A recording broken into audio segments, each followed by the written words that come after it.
नमस्कार दोस्तों, कैसे हैं आप सब। आप सभी का स्वागत है आपके अपने YouTube चैनल पर। और आज की हमारी कहानी शुरू करने से पहले जो भी चैनल पर पहली बार आए हैं या जिसने भी अभी तक चैनल को सब्सक्राइब नहीं किया है तो जल्दी से जाकर चैनल को सब्सक्राइब करें।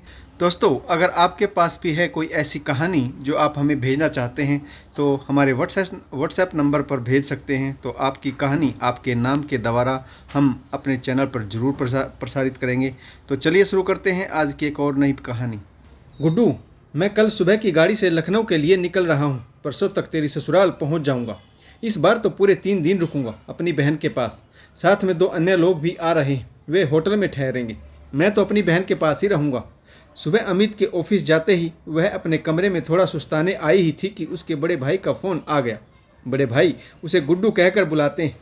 गोदावरी उम्र के तीसरे दशक में कदम रख रही, लेकिन भैया जब उसे गुड्डू कहकर बुलाते हैं तो उसे अपना बचपन याद आ जाता है। बचपन में वह बड़े भाई की उंगली पकड़कर मेला देखने जाती थी, साइकिल पर उनके पीछे बैठकर स्कूल जाती थी, जिद करती थी गुड़िया लेने के लिए।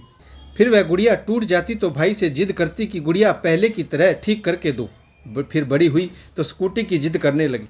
पिताजी बहुत पहले गुजर चुके थे। बड़े भाई ने पिता की भांति गोदावरी की हर इच्छा पूरी की। फिर शादी के समय बड़े भाई से बिछड़ना जर्जर करके रो पड़ी। राखी भाई दूज पर अपने बड़े भाई से नेग लेकर बहुत इतराती थी। यह सब दृश्य याद करके गोदावरी की आंखें भर आई। वर्तमान ने उसके मन को उदास कर दिया, क्योंकि उसकी ससुराल में औपचारिकता का माहौल है। सभी आधुनिकता का चोला ओढ़े हुए।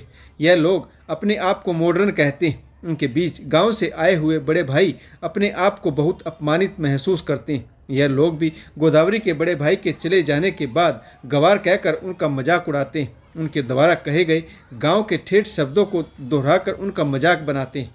गोदावरी को अच्छी तरह याद है जब उसके बेटे के जन्म पर बड़े भैया और गांव से परिवार के अन्य लोग आए थे तो गांव की ठेठ बोली पर उसके ससुराल वाले कितना हंसते थे। भोले भाले गांव के लोग इनकी हंसी से प्रफुल्लित होकर हंस हंस कर बातें कर रहे थे, लेकिन गोदावरी को पता था कि ससुराल वाले बड़े भैया के आचार और व्यवहार पर टीका टिप्पणी करके हर बात पर उनका मजाक उड़ा रहे हैं। ऐसा हर बार होता था। जब भी बड़े भैया गोदावरी के ससुराल आते, यह लोग उनके द्वारा लाई गई चीज़ को घटिया क्वालिटी की बताकर उनका मजाक उड़ाते। दरअसल गोदावरी उत्तर प्रदेश के एक गाँव से ब्याह कर लखनऊ आई थी। वैसे लखनऊ इतना कोई बड़ा शहर नहीं, लेकिन गोदावरी का मायका गांव में। गोदावरी ने बनारस विश्वविद्यालय से ग्रेजुएशन की और वह 3 वर्ष तक हॉस्टल में रही। इसीलिए शहरी आबो हवा, शहर के तौर तरीके वह सीख गई थी और इसी वजह से उसे ससुराल में एडजस्ट करने में कोई खास मुश्किल नहीं हुई। उसकी पढ़ाई और सुंदरता को देखकर ही ससुराल वालों ने इस रिश्ते के लिए हाँ की थी। लेकिन एक बात ससुराल वालों को हमेशा ही खटकती थी कि गोदावरी के मायके वाले अनपढ़ गवार गांव के लोग, वे उनकी हैसियत से मेल नहीं खाते और ना ही उनकी तरह चटर पटर इंग्लिश बोल सकते हैं। गोदावरी को यह बात बहुत बुरी लगती कि उसके ससुराल वाले उत्तर प्रदेश के होकर भी वही के लोगों के रहन सहन का मजाक उड़ाते हैं, टीका टिप्पणी करते हैं। गोदावरी इन यादों से निकली ही थी कि सास अनुपमा जी की आवाज़ सुनाई दी। गोदावरी, जरा इधर आओ और हाँ, मेरे लिए आते समय किचन से ग्रीन टी भी लेती आना। गोदावरी बोली, ओके मम्मी जी, अभी लाती हूँ। इस घर में दिखावा बहुत अधिक है। जब तक बातों में इंग्लिश के शब्द यूज ना करो तो इन्हें लगता है कि गवार भाषा का प्रयोग कर रहे हैं। गोदावरी सास के कमरे में ग्रीन टी लेकर पहुंची तो उन्होंने कहा, देखो, तुम खाना बनाने वाली राधा को कह देना कि ग्लव्स पहनकर सब्जी वगैरह काटे। उसके नाखून कई बार बहुत गंदे होते हैं, मैंने देखा है। उसे बार बार यह याद दिलाना पड़ता है कि थोड़ा पर्सनल हाइजीन का ख्याल भी रखे। और तुम मेरी इस संडे की किट्टी में बनने वाली आइटम की लिस्ट तैयार कर लो। इस बार किट्टी हमारे घर पर होनी तय है। अनुपमा जी ने ऐसा कहा तो गोदावरी को याद आया कि बड़े भैया आ रहे हैं। वह हिचकिचाते हुए बोली, मम्मी जी, इस संडे को मेरे दद्दा मुझसे मिलने आ रहे हैं, तो फिर किट्टी पार्टी का अरेंजमेंट मैं कैसे देखूंगी। सास ने शब्दों को लगभग चबाते हुए कहा, अच्छा तो तेरा बड़ा भाई आ रहा है। जरा सोचकर अनुपमा जी बोली, गोदावरी, अपने भैया से कहो इस संडे को वह अपने अन्य साथियों के साथ होटल में ठहर जाए। अगले दिन मंडे वे यहाँ तुमसे मिलने आ सकते हैं। गोदावरी सास का इशारा समझ रही थी कि वह क्या कहना चाहती। दरअसल वह यही कहना चाहती है कि उसका बड़ा भाई उससे मिलने ना आए और ना ही उसके घर रुके। मन तो गोदावरी का भी यही चाहता था कि उसके सीधे साधे भोले भाले भाई बड़े भैया का अपमान ना हो। अगर वह यहाँ 3 दिन तक रहेंगे तो यह लोग हर बात में उनका मजाक उड़ाएं। उनके जाने के बाद उनके उठने बैठने बोलने के तरीके पर टिक्का टिप्पणी करेंगे। उनके द्वारा लाई गई चीज़ों को नौकरों को पकड़ा देंगे, यह कहकर कि यह इनके लेवल की नहीं। सोच विचार करने के बाद गोदावरी ने अपने कमरे में जाकर बड़े भाई को फ़ोन लगाया। दादा, आप कल मत घर आइएगा, हम सब एक समारोह में जा रहे हैं, पहले से ही कार्यक्रम तय है, इस बार मैं आपसे नहीं मिल पाऊंगी। यह कहते हुए गोदावरी का गला रुंध गया। वह रो रही थी, मन ही मन सोच रही थी कि कैसी बहन हूँ मैं। बड़ा भाई इतने प्यार से मुझसे मिलने आना चाहता है और मैं उसे अपने घर आने से मना कर रही हूँ।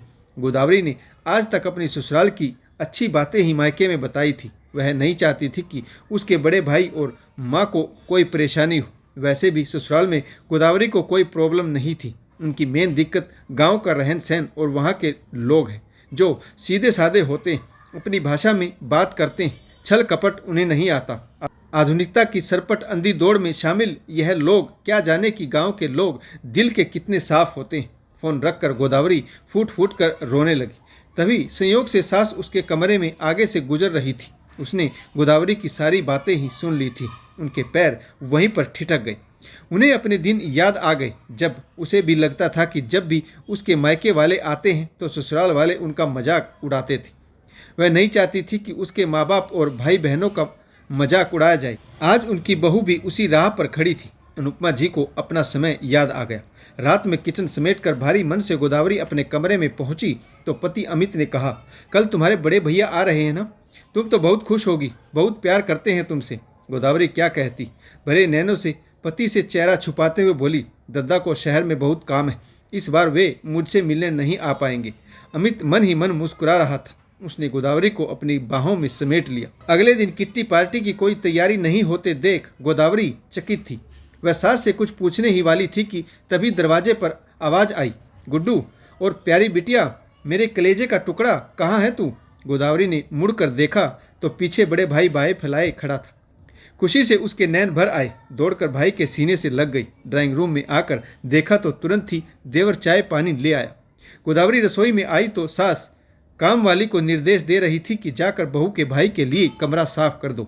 उनके सम्मान में कोई कमी नहीं रहनी चाहिए। और हाँ, आज नाश्ता शाही तौर तरीके से बनाना, खाना चांदी के बर्तनों में परोसा जाएगा। बहू का बड़ा भाई आया है। यह सुनकर गोदावरी का हृदय गदगद हो गया। वह सास के सीने से लगकर फूट फूट कर रोने लगी। यह खुशी के आंसू थे। अनुपमा जी ने उसे शांत किया तो गोदावरी बोली, सॉरी मम्मी जी, आज आपकी किट्टी पार्टी थी, मेरे भाई की वजह से आप अपनी किट्टी पार्टी नहीं रख पाई। अनुपमा जी बोली, हाँ बहू, आज मेरी किट्टी थी, लेकिन आज तुम्हारे दद्दा आ रहे थे ना, इसीलिए मैंने किट्टी किसी और के घर रखवा दी। आज हम तुम्हारे दद्दा से खूब बातचीत करेंगे। हमारी इकलौती बहू का भाई मायके में आए तो उसका उचित मान सम्मान तो बनता है। इस बार गोदावरी के बड़े भाई का बहुत सम्मान पूर्वक स्वागत किया गया।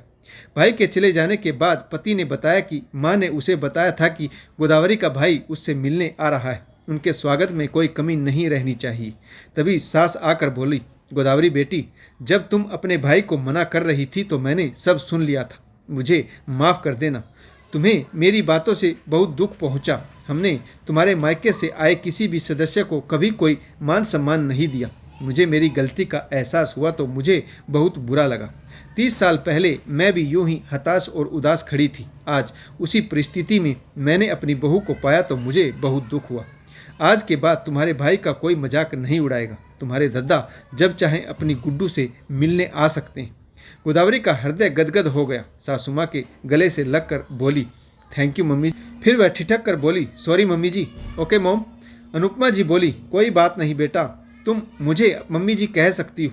कभी कभी हमें आधुनिकता का चश्मा हटा देना चाहिए, क्योंकि यह मॉडर्नाइजेशन की दौड़ दिखावा है।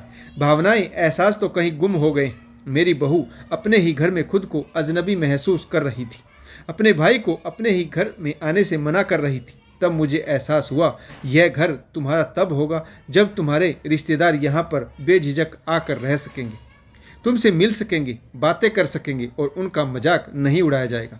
आज गोदावरी को यह घर अपना सा लग रहा था। सासुमा ने बड़े भाई का दिल से सम्मान करके बहू का दिल जीत लिया। तो दोस्तों, आपको कहानी कैसी लगी कमेंट्स जरूर कीजिएगा। इस कहानी में किस पात्र की भूमिका अच्छी रही और गोदावरी दोस्तों इस कहानी में किस पात्र की भूमिका अच्छी रही और आपको किसका किरदार अच्छा लगा यह भी कमेंट्स करके जरूर बताइएगा। आशा करता हूँ कहानी जरूर पसंद आई होगी। तो कहानी पढ़ने के लिए आप सभी का बहुत बहुत धन्यवाद। जय हिंद, वंदे मातरम, भारत माता की जय, जय जवान और जय किसान।